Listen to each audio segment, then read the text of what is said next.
And now a recreation of what my wife and I had to go through while I was coming up with this video.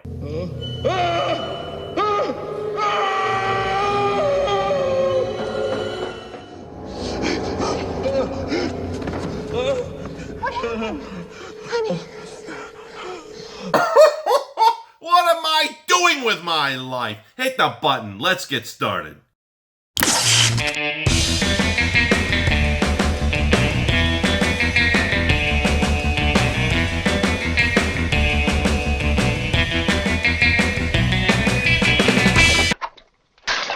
Hey there, hi there, ho there, Andrew here, the horror host of Generations X, Y, and Z inside Davis Manor, where we find humor in horror. And if you are new to the channel, this is where I review TV shows and movies, mostly horror. I also talk about my time in the haunt industry. I do occasional Let's Plays. I review my life in the vlog format.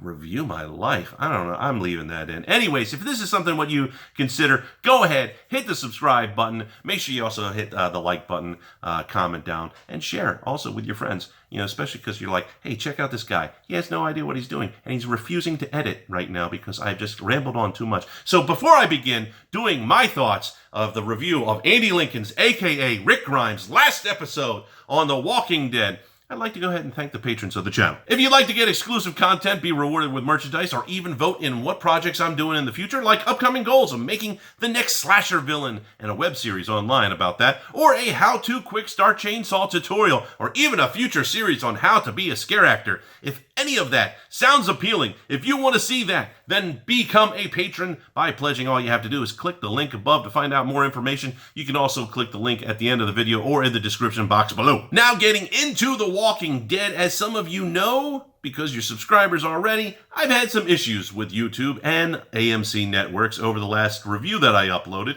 And for those that have no idea what I'm talking about, let me pause for self-promotion. You can go ahead and click that link above there.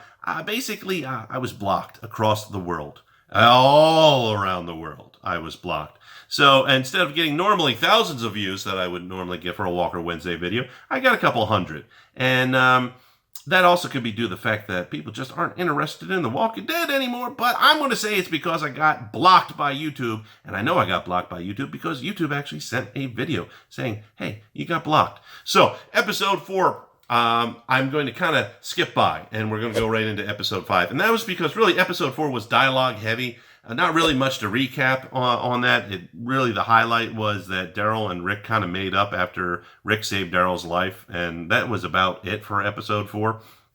So getting into episode 5, which is what everybody wants me to talk about, has a little bit more meat on it to chew on. So if you noticed the clip that I played in the very beginning of this video, you'll see the new format of how I am changing my video clips. So hopefully they don't get hit with copyright strikes because I've altered them a little bit, changed things up. Maybe they won't get blocked. We'll see. But what happened in the show, episode 5 here, basically was what I said was going to happen. Now, I will reiterate what my prediction was at the end of this video. So I wasn't really shocked, nor was I really disappointed, because it kind of went the way that I thought it was going to. Not 100%. I wasn't 100% right on that, but I was very close. I can't remember if I said it in a video or if I said it in the comments when I was talking to people. I definitely mentioned it to friends and family while watching the show. And talking about it off channel as well. So that doesn't mean, however, because I was not really disappointed or shocked or anything, that there wasn't anything good or bad about the episode.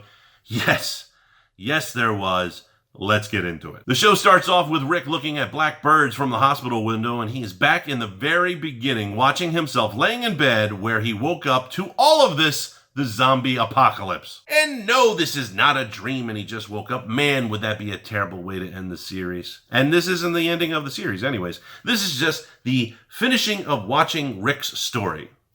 Sort of. Rick tells Rick to wake up, which he does, and he finds himself impaled on rebar right where he was shot. You know, like in the beginning of the series. Walkers emerge, and Rick uses his belt to go ahead and pull himself up off the rebar. And kudos to the writing on that one. I didn't see that coming. I mean, you know, the pulling, you know, up off the rebar thing. Rick's horse is still waiting for him in the wings, like the meter's running, like he's a kind of taxi or whatever.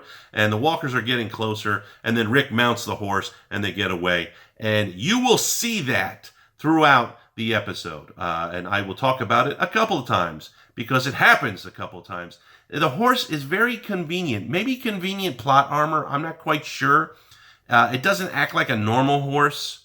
I'm willing to suspend the disbelief for that, though. We cut to the actor formerly known as Jadis as her car breaks down, and the voice on the walkie-talkie wants to know an update on the delivery. He also gives a little bit of an exposition to the audience, saying how he knows that her group vacated the landfill. Yeah, not really. They didn't vacate. I mean, they all died and they were processed into purple goo and now are in the landfill. Getting back to Rick, we still see him on his horse, but he's starting to have visions, and that could be because of blood loss. I mean, the man was impaled. And let me take a moment here about how long Rick has to live. Because blood loss is a tricky thing. People could die in seconds, they could die in minutes, longer, whatever it is. If he severed the artery in his arm, he'd die about 15, 30 seconds because the blood is pumping that out and so close.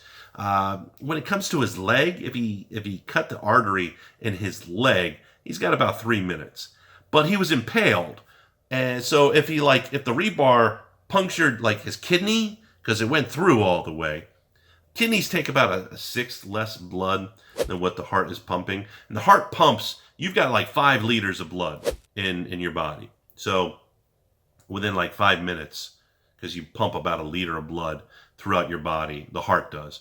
So I'd say if it punctured the kidney and it takes less in the kidney to function and everything, he's probably got about maybe 6-8 minutes in that, which is the episode is a lot longer than that. So I'm going to say that he didn't get his kidney punctured and that it's just it went lucky for him all the way through his body and didn't hit any vital organ or anything like that. And don't ask me how I know how long it takes to bleed a person out completely. Don't judge. Back to the episode, we see Maggie taking some practice swings at a walker in the road, so she can warm up for Negan. Yay, Psycho Maggie! I can't wait for your character to be written off this show. Rick ends up in a cabin where there was a shootout and 2 corpses lay there. Strange that they didn't reanimate, but I can only assume with a building that was completely riddled with bullet holes, the 2 must have died from headshots. Lucky shots, I guess. Rick passes out there, but not before he creates a makeshift tourniquet. And with that passing out, Rick has another vision, and this is of him riding his horse into Atlanta. But let me backtrack a little bit here. When he had the vision that he was in the hospital, Rick hears Morgan's voice say, "What's your wound?" And this time, while he's riding in Atlanta, he hears Lori's voice, and she says, "What's your wound?" Now, does any of this add up and continue to go throughout the rest of the story? No. This, of course, leads Rick into the vision of being in his old squad car with Shane. And Rick tells Shane that he's looking for his family. But Shane points out that Judith is his, not Rick's. Then they both laugh, and Shane begins to pep talk Rick the only way that Shane could. So I'm going to paraphrase. You see, all of this is proving that the altercation with Shane is what gave Rick the ability to dig deep down inside and to do the impossible. I mean, to kill when is needed in order to survive. If he had the courage to kill his best friend in order to save himself and save his son, he could do anything. So we end with Rick apologizing to Shane for killing Shane, and Shane then shrugs it off, only to scream at Rick to wake up. Rick wakes up to escape the walkers that are beginning to surround the house, only to hop up on the horse that is conveniently waiting outside. Hi-ho, Uber! Michonne is talking with Judith when she gets news that Maggie is now at Alexandria, and Michonne then tries to convince Maggie that killing Negan will not solve anything and will only create more problems. She uses a very strong argument, one that I agree with, and that is that Glenn and Herschel would not approve. But Michonne gives the keys to Maggie anyways for some apparent reason, because Maggie says "Oh, I've been suffering for a year and a half," and it's "Oh, okay, well then here you go. Go ahead and kill Negan." Now I was excited about this scene until it happened, at least. Jeffrey Dean Morgan, very cool, cocky, great form, really enjoyed everything. This was the altercation on TV of comic book number 174. And let me tell you right now, the comic book is so much better than what happened on TV. Maggie wants Negan to get on his knees so she can kill him, and eventually Negan comes out of his cell, but he's crying and whining, and it's just sad. It's not like Negan in the comic book at all. I mean, Negan cried in the comic book, but that was because he was a broken man by that time. This was after the Whisperer War, which ended in issue 173. But Negan was released or exiled or whatever you want to say under Rick's decision because Negan helped during the Whisperer War and saved everybody. Sort of. And in the comic book, Negan lives alone and has buried the remnants of his broken bat named Lucille. And we learn a little bit more about Negan and his past in that comic. But like I said, we see that he is broken. He doesn't have anybody in his life anymore. He's tired. He misses his wife. He longs for death just for things to be over. And that is where Maggie comes in for the confrontation, and she sees that Negan would suffer a lot more if he was still alive, so she leaves him. But in this show, he's just sniveling and crying, and I really thought it was an act at first for him to get something when he went out of the cell, but by the way that the episode ended, yeah, that wasn't it. I really didn't like this confrontation at all. I mean, I get it. It was forced because Lauren Cohen is leaving the show. But this is just like Gregory. But Gregory had a whole entire episode. This was just a few minutes. The writing did not feel smooth at all. It was just rushed and awkward. Maggie leaves the cell and then finds out with Michonne that something happened at the campsite, so they run off to investigate. Rick is having another vision while on his horse, and this time it is of Herschel. And Herschel, clean-shaven and with both legs, welcomes Rick to a beautiful sunset. Or maybe it's a sunrise. You know, farmers like to get up early. Either way, Rick apologizes to Herschel for Herschel dying, and also for Beth dying and Glenn dying, but Herschel says, don't worry, all the things that have happened has made Maggie a much stronger person, and her child, little Herschel, is only going to make her stronger. Rick is about to give up, thinking that he can go ahead and find his family somewhere where Herschel is, but as Herschel places his hand on Rick's heart, he tells him to wake up. Wait a minute. Courage from Shane and then this heart thing from Herschel? Is there some kind of Wizard of Oz thing going on here? Rick hasn't fallen off his horse yet, but I feel like I'm about to fall off the wagon and start drinking again after seeing Scott Wilson's performance as Herschel. I mean, it could be the fact that Scott Wilson has just recently passed, but I will say the scene is very touching, and I am going to leave that whole touched by an angel reference alone. Rick has yet another vision, but this time he is back at the hospital and opens that infamous door that says, "Don't dead, open inside." That never made any sense to me. So Rick opens the door and walks into the light. Do not go into the light! And what does he see? I see dead people. Yeah, so basically the cast from the past and the present end up as the dead in the future. And there you have it, everybody. We're not talking about Wizard of Oz. We're talking about Dickens' Christmas Carol. Now, actually, Sasha shows up, and she gives Rick this little nugget of wisdom that even if people die, you've done your part, and that the people in the past give people in the strength of the present, or whatever, something like that. And that's what they do for others. You know, it never ends. It just keeps on going. My gosh, wisdom, a nugget of wisdom. That is courage and heart and wisdom. This is the Wizard of Oz. Rick begins to tear up after Sasha saying that it never ends by saying that it does feel like it's the ending. Wow. That is getting meta. And after the whole "your family is not lost, they're with you" speech, Sasha tells Rick to wake up. Rick falls off the horse, you know, because the horse can't deal with the dead weight. Anyways, the horse brings Rick back instinctively to the campsite. You know, the campsite where Michonne and Maggie are now running off to, you know, because something went down. And what went down? Well, the campers at the campsite and the saviors and the kingdomers. Is that a word, kingdomers? Anyways, all of them were killed recently, and now there are walkers among Rick. Rick escapes while shooting the walkers and ends up on the bridge with the walker herd behind him, and he remembers that Daryl said the bridge would collapse, you know, with all the dead weight of the walkers. He didn't say that. I said that. So anyways, that's just a callback. Rick goes ahead, gets the walkers to kind of usher their way into the bridge, right? But the bridge does not break at all. Rick has another dream, but this time everybody comes to save him. Even brave Eugene. You know it's a dream if Eugene comes to save you. So Michonne consoles Rick, and then Rick realizes that they are his family, and he is home. Because there's no place like home. And then Michonne goes and tells Dorothy to wake up. Rick is about to give up on everything, and I don't blame the guy. I mean, I almost did by this time. But Daryl shoots a whole bunch of arrows from the distance into the heads of walkers. And then everyone shows up for reals this time, but they're really far away. So to prevent an onslaught of deaths with everybody running into the herd to try and save Rick, Rick sees dynamite spill out on the bridge and decides to take action. Because that he's happy he's found his family and everyone is alive, he shoots the dynamite and blows up the bridge with him up on it. This creates a fun scene with flaming walkers falling off a bridge, and it took me back to the days that I used to play a video game called Lemmings. Mind you, there are no blasting caps near the dynamite. You need to have blasting caps in order to blow up anything with dynamite. And don't ask me how I know how to blow up things with dynamite.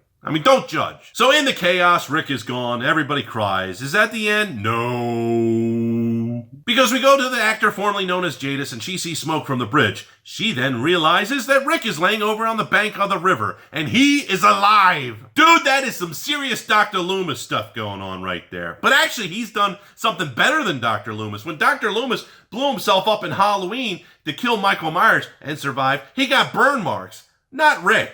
No, Rick doesn't have any burn marks at all. Rick's just Rick, laying on the bank and letting the water lap up on him. What? And then the actor formerly known as Jadis tells the helicopter that she doesn't have an A, but she has a B. And I call, no. This is more like a BM with all the crap that's going on here. But the helicopter goes and picks up the actor formerly known as Jadis and Rick. And then we hear Wang Chung sing Everybody Have Fun Tonight. No. They sing Space Junk. Why Space Junk? Because that was the song that was in the first episode. And it's very symbolic that way. So, is that it? Is the Rick lives? Well, wait.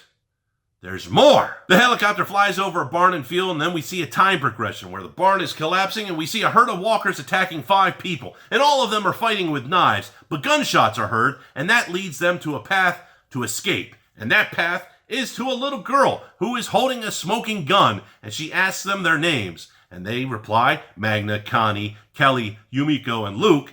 And they are introduced to the girl, and the audience is introduced to the little girl as well when she says her name is Judith. Judith Grimes. Like she's James Bond or something. And thus ends the show. What? We get another time jump in this thing? And this time it's like 6 years. This show has now passed the audience's timeline, and it's in the future. We're going to start seeing people kill walkers with bow and arrows on flying cars soon. Let me break down my feelings on this episode. You might have seen that I was a little heated as this episode went. And that's exactly where I was going with it. I mean, I still knew what was going on, but things were like, what? This is the direction? Are we really going to go this kind of spoon-fed out? And I will say, the acting, strong. The acting's always strong. I mean, unless the dialogue is absolutely terrible. But Andy Lincoln is a good actor. And I would really like seeing John Bernthal, I think that's how you say his name, and Scott Wilson. They came back. 2 strong actors. I really appreciated the little bit of screen time that they had and what they did. The special effects were good. And when I say good, I mean they were really good. I mean, the practical effects were good, but the CGI effects were good as well. Sometimes one is better than the other. Normally the practical effects are better than the CGI, but both of them were pretty good this episode. But the writing, I will say, amazingly enough, not as bad as other episodes. Yeah, there were issues. You really have to suspend your disbelief on this. And I'm not talking about just the horse waiting around or anything, but when Rick is impaled, bleeding all over because he was completely run through with rebar, okay, blows himself up on a bridge, still comes out alive with all the fingers, all of his toes, everything's fine. You know, it didn't even look like he got damaged by a bridge blowing up. And the rebar did more damage than a bridge blowing up. Anyways, I had said my prediction was going to be at the end of the video. We're not quite there, but I'm going to go ahead and throw this in right in here. I thought that the helicopter that was going to pick him up, I thought that Jadis was tied to the Commonwealth for some reason. I figured that Rick would be wounded, maybe even mortally wounded, but he would be wounded. Maggie would get on the helicopter with him. She would have little Herschel with her, and she'd have Judith, and all 4 of them would go off the show, and that would be it. And was that prediction 100%? No, but I was close. As far as the time jump, well, that means, okay, that Negan wasn't doing anything shady when he got out of the cell with Maggie. That meant he literally was sniveling and crying like a sad sack. And also, this is a 6-year time jump, means that Negan has like served 7.5 years. now in the cell? As far as I know, if he's still in the cell by the next episode. And then that also means that little Herschel is near 7 years old and Judith is like 10. But what does that mean for Maggie? I mean, has she been sitting around for 6+ years now, building up Hilltop? Has there been other elections? Has she hanged anybody else, to satiate her bloodlust? The freak. I don't know. And speaking of freaks, Portrait of a Serial Killer. Henry, he's a teen now. Can you imagine all those hormones going on? Oh, I worry. I weep for the future because this is now in the future. Ugh. So, here's something I'm looking forward to. Judith is now the age of Carl, that Carl was in the comic books for the Whisperer War.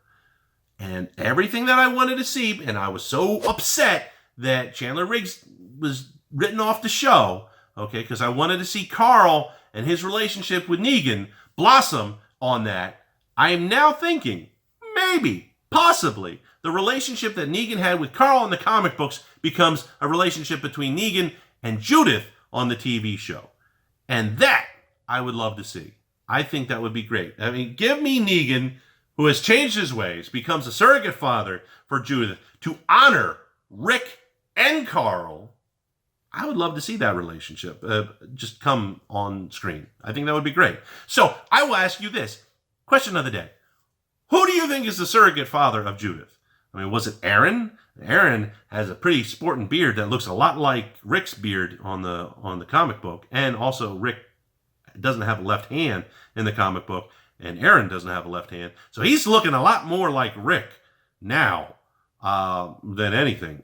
He looks more like Rick than Rick looked like Rick. So is he the surrogate? Is the surrogate Negan? You can say, oh, well, what about Michonne? Michonne is the mom. Michonne was always the mom. Don't tell me that Rick was the surrogate because Judith is actually Shane's. That's an old joke. We get all that. But go ahead, leave a comment down below. Tell me what your thoughts are. I would love to hear them. And of course, if you haven't hit the red subscribe button yet, why haven't you hit that? Go ahead, hit that button. Also hit the bell icon. That way you get notified the moment that I upload. And I will see you in the next video.